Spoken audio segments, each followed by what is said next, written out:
October মাসে লক্ষ্মী ভাণ্ডারের টাকা কবে পাবেন উপভোক্তারা?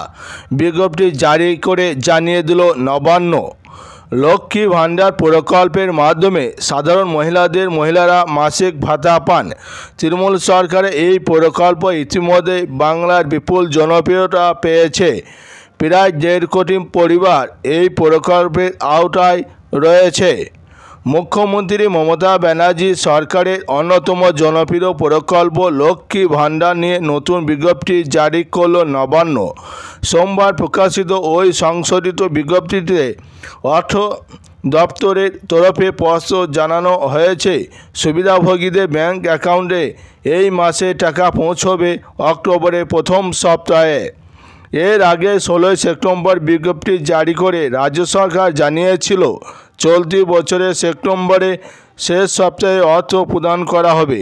অর্থ দপ্তর সূত্রে খবর, সেই সিদ্ধান্ত পরিবর্তন আনা হয়েছে প্রশাসনিক কারণে। প্রশাসন সূত্রে জানা গিয়েছে, সেপ্টেম্বর মাসের শেষ সপ্তাহে শারদোৎসবের আগে নানা আর্থিক অনুদান এবং বেতন সংক্রান্ত লেনদেনের চাপ রয়েছে।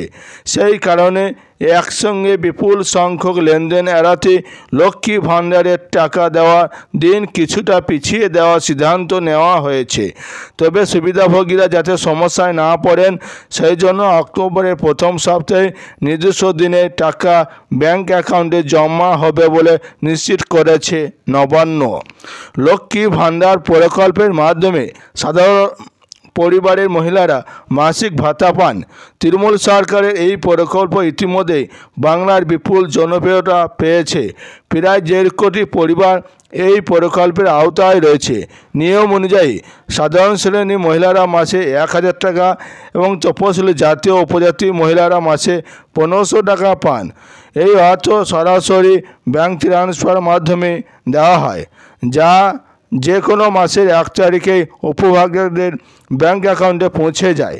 কোনো মাসে 1 তারিখে ছুটি না হলে পরবর্তী কর্মদিবসে লক্ষ্মী ভাণ্ডারের টাকা দেওয়া হয় উপভোক্তাদের। অক্টোবর মাসে 1 তারিখে দুর্গাপুজো নবমী, পরদিন বিজয়া দশমী, সেই সঙ্গে গান্ধী জয়ন্তী, যে কারণে রাজ্য সরকারের সব দপ্তরে ছুটি। এমনিতে রাজ্য সরকারের দেওয়া ছুটির মেয়াদ শেষ হবে লক্ষ্মী পুজোর পর।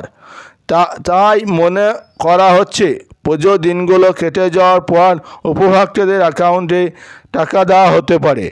রাজ্য প্রশাসনের দাবি, তারিখ কিছুটা পিছলেও সমস্ত যোগ্য উপভোক্তা সময়মতো টাকা পাবেন। পুজোর মরশুমে পরিবারের খরচ চাপ মেটাতে এই আর্থিক সহায়তা বড় ভূমিকা নেবে বলে আশ্বাস করা হচ্ছে। নবান্নের বার্তা, কোনোভাবে সুবিধাভোগীদের অর্থ আটকে থাকবে না, সামান্য তারিখ বদল হচ্ছে মাত্র। জয় বাংলা প্রকল্পে পশ্চিমবঙ্গ সরকারের একটি সামাজিক সুরক্ষা প্রকল্প, যার আওতায় বিভিন্ন ভাতা ও অনুদান একত্রিত করা হচ্ছে। 2020 সালে মুখ্যমন্ত্রী মমতা ব্যানার্জির ঘোষণা অনুযায়ী সমাজের পিছিয়ে পড়া ও আর্থিকভাবে দুর্বল মানুষদের মাসিক আর্থিক সহায়তা দেওয়াই এর মূল উদ্দেশ্য। সেই টাকা উপভোক্তাদের অ্যাকাউন্টে দেওয়া হবে অক্টোবর মাসের প্রথম সপ্তাহে। নবান্নের বিজ্ঞপ্তিতে সে কথা জানানো হয়েছে। এই ছিল আজকে লক্ষ্মী ভাণ্ডারের বড় আপডেট। ভালো লাগলে লাইক, কমেন্ট, শেয়ার এবং সাবস্ক্রাইব করে পাশে থাকবেন।